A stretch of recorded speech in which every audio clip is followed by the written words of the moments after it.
Hi, Bojana. Can you present yourself? How would you present yourself the best? Hi, I'm Bojana Sentaler. I'm the designer and creative director of a luxury outerwear brand, Sentaler. So what your brand actually does? We make coats. We've been in business for 10 years, and the story is actually quite interesting, I can tell you. 10 years ago, I founded the company while I was living in Peru, and if we actually go back, I graduated from Schulich School of Business in Toronto, Canada, specialized in marketing and finance. And I was working in the corporate world for a couple of years and then realized that my creative side was not something that was keeping me happy at the corporate job. So I ended up leaving my job and I moved to Dubai. And how old were you at that time? I was 23.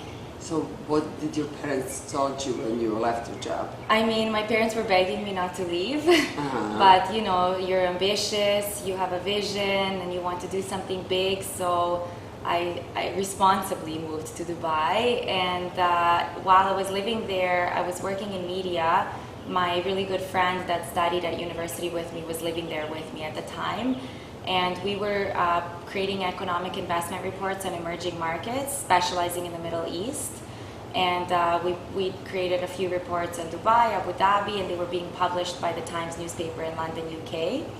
And one of the most interesting encounters that I had was at the time that I interviewed the now late fashion guru Karl Lagerfeld. So this was in 2008, and at the time he was building villas in Dubai.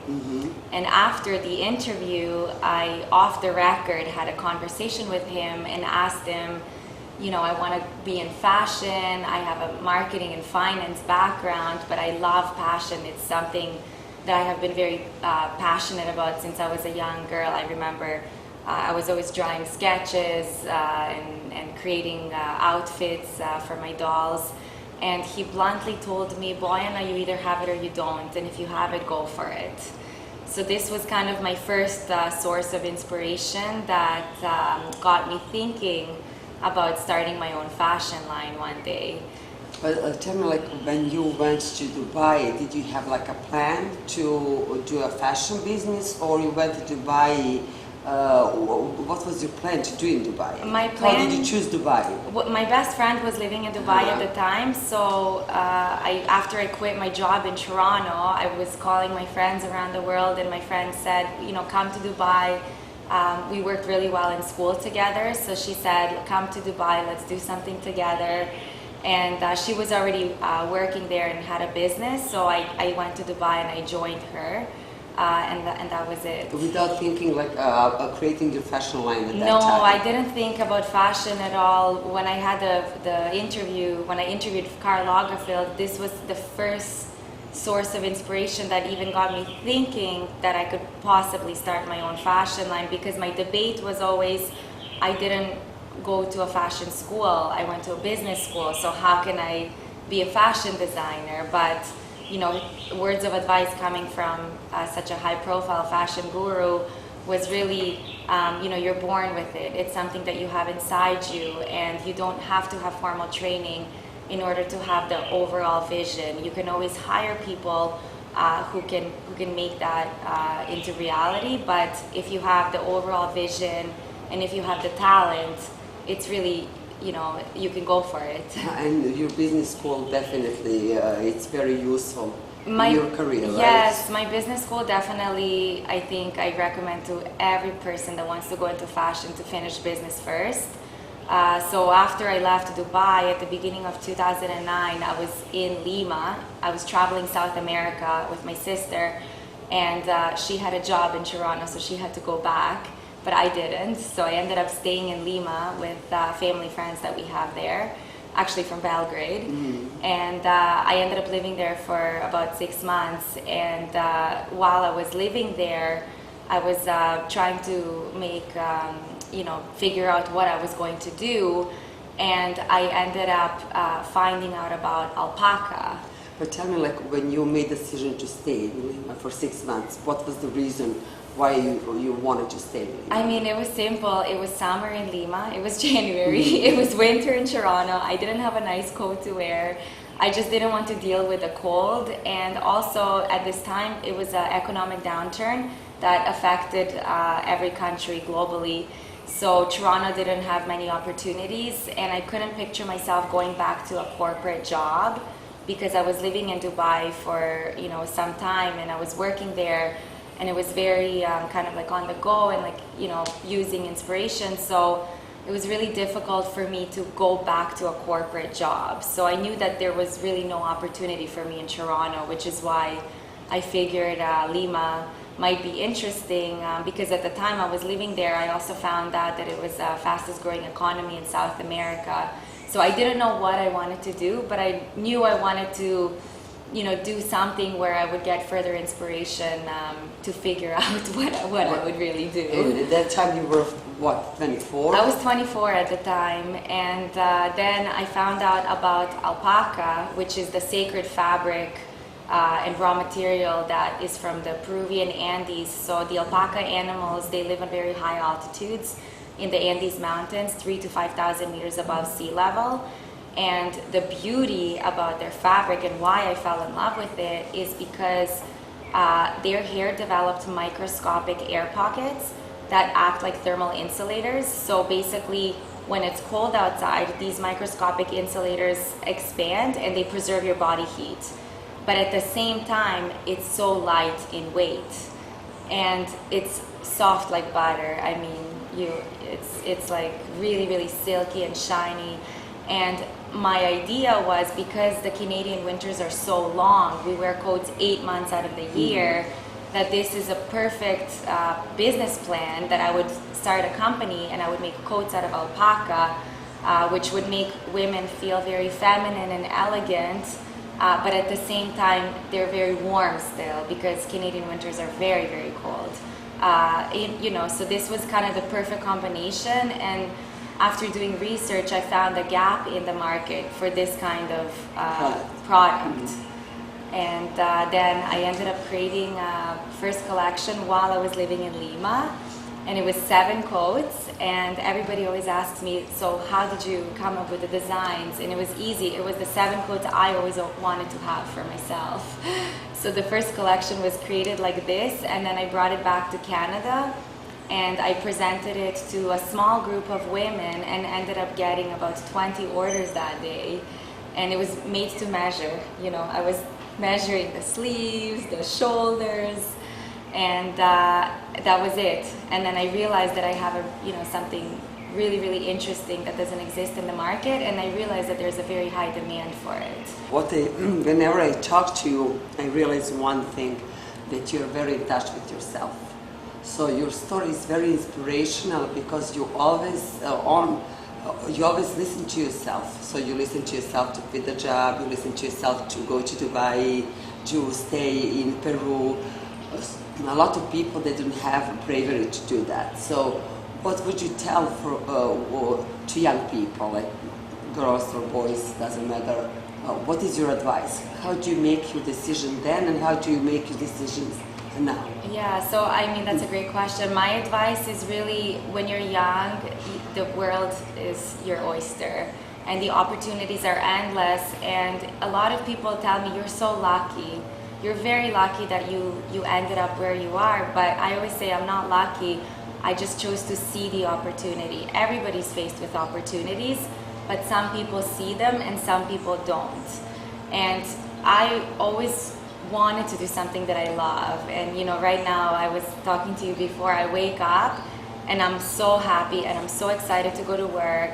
I love to design, I love to manage my company, I love the industry. It's very fast-paced, I love everything about it, but I was also on the other side when I had a corporate job, so I know both worlds. And maybe to some people, the corporate job is what fulfills them and makes them happy.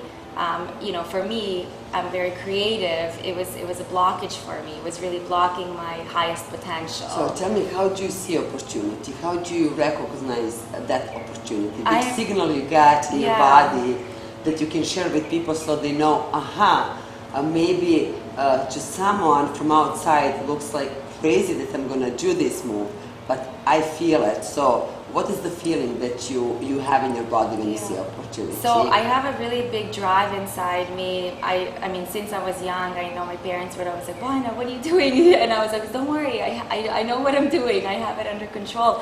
But I have this really big drive inside me, and I think what really helps with seeing opportunity is having self-confidence, because some people might look at an opportunity and think, no, there's no way I can do that, because they're doubting themselves. So my advice is you need to really work on your self-esteem and your confidence, because when you have confidence, you can do anything. And this is the kind of mentality that you need to have in order to recognize opportunity, but not only recognize them, in order to jump on opportunities and go with it, rather than saying, oh, this is not for me, somebody else, this is for somebody else. So I think it's really important to work on your confidence. So what I wanted to ask you, so for example, you see opportunity, even though at that moment you don't know if you can do that, how do you have self-confidence? I think self-confidence is something you have to work on for years and years. It's not something that you just wake up and have. And it starts with self-love.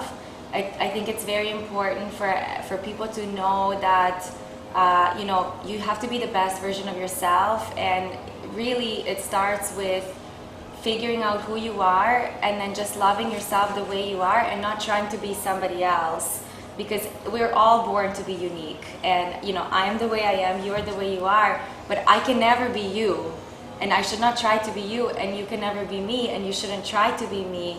And I think once you realize what your qualities are, and you realize you are the way you are and nobody else can be you, this is the primary source of gaining self-love. And then confidence also comes with experience, with exposure, with life lessons and life learning. So I think it's something that doesn't stop. You continue to develop it. But I think you have to start with self-love. So when you have failures, which I'm sure you had this experience through work like everybody else, and it doesn't go your way, how do you deal with those situations? And it's I've been in business for 10 years, so I dealt with it maybe differently at the beginning than the way I deal with it now. And I think initially when I started the business, I was very young, and I was always like, oh my God, I can't believe this happened. But what you need to realize is business goes up and down. You can never have a business that goes like this. So without failure, there's no success. And once you realize this, it's just a bump on the road. It's not the end. You just have to overcome the obstacle, and you just have to be ready. And sometimes things are not going to turn out the way you want them to, but you have to always keep going forward, no matter what happens. You can never look back. You just have to keep moving forward. Yesterday, when you were having a conversation with my daughter Petra, you were giving her really great advice. What is important? So can you share with everybody what was that advice? Yes, I mean, Petra is very young, and I think when you finish university, I think if you have the opportunity to travel, it's 100% something you should do. It really opens up your eyes to different cultures and what's out there. Living in one country, you're very closed into that culture, and there are so many different types of people, different opportunities in different countries, and sometimes you have the creative juices inside you, but you need to gain inspiration somewhere else. So I really suggest step out of your comfort zone, explore the world, travel. And my second advice was, if you have the opportunity, really do something that you love, because you spend so much time of your day working, and if you can really nail down something that you love to do and that fulfills you, makes you happy, it makes all the difference. And you told her to surround herself with a positive people, yes, right? Yeah, it's the key, because you're always gonna have people who are gonna doubt you and who will bring you negative energy. And always stay away from people who give you negative energy, and surround yourself with people who make you feel good, who encourage you, who want to see you succeed, who push you to your maximum potential. These are the best people to surround yourself with, because you will be your best version of yourself then. So can you tell me, like you were telling me the other day, when was your like a break point in your career, December 25th, right? Can you tell us that story? It's a very interesting story. Yes, so in 2017, December 25th, Meghan Markle, the Duchess of Sussex, appeared in one of my creations, and what was very significant, I mean, she has been wearing Sentaler for many years before that. She's a client, and you know, I had the pleasure of meeting her. She came to my showroom while she was filming Suits in Toronto, but this was such a special moment because it was her first public appearance with the royal family, and the whole world was watching, and it was actually a very interesting day for me because we worked so hard the whole year, especially during fall. From September to December is our key season. We're all working very long hours, and I told my team, December 25th, nothing is gonna happen. I'm taking a trip. I'm traveling this morning with my family. You know, no phones, no TV, nobody contact me. I need some rest. And I wake up that morning to catch my flight, and I remember seeing, usually I find out if celebrities are wearing our coats through Twitter, because somebody always posts on Twitter and tags us. And I saw the picture of Meghan, but it was from the back, and it was a camel coat, and I was just zooming in, like, where are the ribbed sleeves? Do I see the ribbed sleeves, which is the Sentaler recognizable trademark? And you know, as soon as I saw the full outfit, because seconds later the pictures started getting loaded on the internet, I was so happy, and it was very fulfilling as a designer, because you know, she can wear anything. And the best part is she was shopping in her closet. It's a coat that she bought for me, you know, before. It wasn't for that specific occasion, so I was very honored that she chose to wear Sentaler on such a special and monumental day. Yes. Beautiful. So since then, so many people following her example were ordering your coats. And can you tell that that day was actually the moment that the whole world found out about your coats? Yes, I mean, it was so wonderful. I mean, first the coat got sold out within a few minutes, then it went on back order a few times. And people from, even though it was Christmas, you're expecting everybody to be at home with their family. No, everybody was shopping online. Grateful, but they're still shopping. They're still, I guess, under the table while they're having dinner, they're shopping online. The coats are so beautiful. You really designed something special. And what I like about your coats, because you can really use them.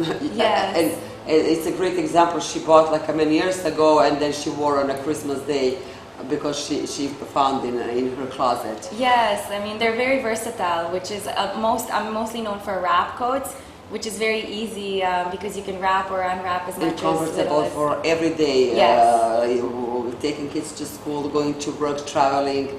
So tell me, what is impressive about you? I love the way you have your family as your support group, your mom, your dad, your husband, and your whole team, and that you also do a charity work. Yes. And that you're very passionate about that. Yes, I do. So when I became a mother, my daughter is 6 now and my son is 3, I became very passionate about children. Before that, I didn't know really much about children, but as soon as I became a mother, it was definitely something that I wanted to commit to helping other children, and I'm lucky enough that I have very healthy children, but I know that not everybody is. So this really became my passion, and there's a hospital in Toronto called Sick Kids Hospital, and they treat patients, pediatric patients from all over the world. Some, you know, unfortunately very bad sicknesses. Sick Kids has been able to treat patients, and I mean, I have so many friends with kids, and you always know somebody who has a relation to the hospital, so it was a very natural part of me to create a partnership with Sick Kids. So the campaign is called Sentaler for Sick Kids, and we donate proceeds of all the accessory sales to the hospitals, so the hats, the scarves, and the gloves. Beautiful, and that line is really beautiful. So tell me, is your husband in your business, or he does completely different No, stuff? he's not. It's better this way. Yeah, I mean, he's also he's in a different industry, but yeah, fashion is my playground. So he gives you support to... But he's great. It's really nice to have a partner who's also an entrepreneur because he understands me. It's not easy to be married to me because I work very long hours and I travel so much. And I'm very lucky to have a very understanding family. My kids are still young, so we try to travel together as much as we can. I can, pull them out of school still because they're still small. For example, we went to New York Fashion Week together as a family last year. They often travel to Peru with me. So we try to spend a lot of family time together. And I think the one good thing that I developed is we have our, during the week, everybody's working a lot, but 6 to 9 is our family time. And we take away the cell phones and all the kind of external noise, and I really focus on my kids and my family. So even though maybe I'm not spending the whole day with them, that time that I do spend with them, I ensure that it's quality time. Yes. And you told me that your parents, they were also very successful. Your mom is architect, that she left her job so she can help you with the kids. Yes, I'm very lucky to have such amazing parents and family, and they're really my backbone. I remember when I was building Sentaler at the very beginning, and it was a recession, and I think to my father, his friends were like, "Why are you letting your daughter build a business in a recession?" And she went to a really great business school, and she's just drawing fashion sketches now. It doesn't make sense. And my father proudly said, "My daughter is building an empire." Beautiful. What I notice about you, how grateful you are. You're grateful for so many things, and you're really appreciative of your parents, of your husband, your family, of all the support that you're getting, because someone doesn't do that. Someone thinks it just goes a long way with them. They're entitled to that position, but you really have gratefulness to all of them. And you were telling me your parents are immigrants, right? Yes. From Serbia. Yes. So you were born in Serbia, right? Yes, I was born in Belgrade, and I moved to Canada when I was 8 with my family. And you told me the story how your grandmother or grandfather, someone was doing something with fashion, yes. kind of fashion. Yeah, and, so I think it definitely, it runs in the family, maybe skips a generation, but there are definitely roots, creative roots. So tell me, what is your biggest success so far in your career? My biggest success so far in my career, I don't look at it as one biggest success, but I really think when I founded Sentaler, I had a vision and I had a strategy, and my goal was to create a globally recognized fashion brand. So I can happily say that I was able to achieve this, and I think this is probably my biggest success. And I think the key is, from the very beginning, if you're starting a company, you have to have a vision. You need to have a goal, a long-term goal. And this really helps you stay on the track. And why I say this, because in business, just as much as it's important to see opportunity and grab opportunities, it's also equally as important to know when to say no. And in my case scenario, sometimes you're having meetings and potential partnerships are forming, but it's always, if it's off-brand, the answer is no. No matter how much a good of an opportunity it seems to be at the moment, you have to look at long-term. So what does it mean, of the brand? For example, my strategy in Canada was, for the first couple of years, I was selling direct to consumer. I did not work with retailers. And the reason was because I wanted to develop a brand. When you develop a brand, you also gain a negotiating power in business. So, some designers might jump right at the very beginning, but it's very hard to survive unless you have a recognizable brand, because people come into stores to look for certain products. Also, forming partnerships. In Canada, I wanted to start from the top, and Holt Renfrew, it's like the Canadian Saks Fifth Avenue, or the Canadian Neiman Marcus, Barney's. So I knew that I wanted to form the first partnership with them, because then you kind of set the bar for your brand, and then you work your way to spread the retail expansion. Which is beautiful, and I want to just, you mentioned that you created coats for a winter in Toronto, but I think your coats can be, you can use them in fall, in light winter, in heavy winter, so you can use them like many months during the year, so people from all over the world, actually you can wear your coats, which is actually happening. So tell me, who are the best buyers right now in the world? Yes, well, we had quite a few really influential women. The latest one was Jennifer Lopez this fall. She appeared in a Sentaler coat.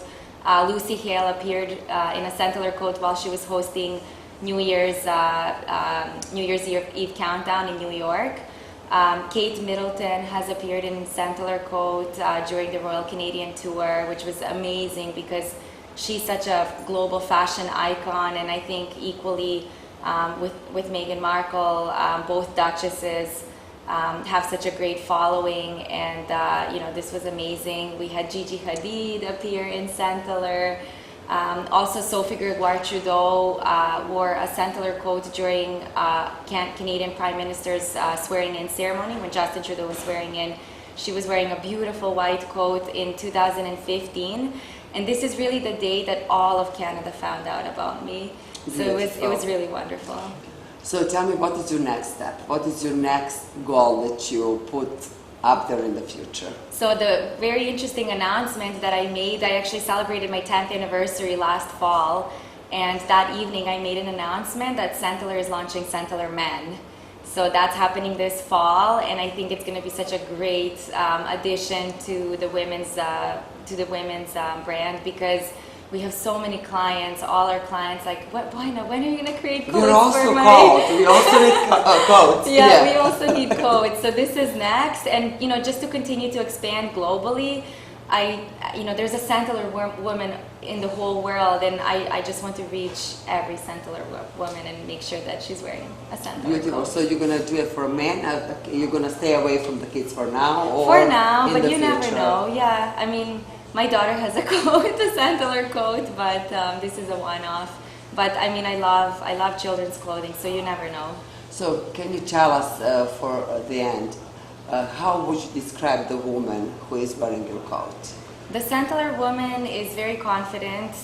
She's versatile. She could really be any woman. She's a woman that has an appreciation for high quality, and a woman that really values timeless and elegant pieces. And she could be you, she could be me, she could be any woman. And for sure, feeling your coats, wearing your coats, you understand the saying, I'm not that rich to wear cheap stuff, because your coats last forever. Yes. And it's a fashion forever. Yes. Thank you, Bojana, very much. Thank you, Anna. Thanks. Thank you.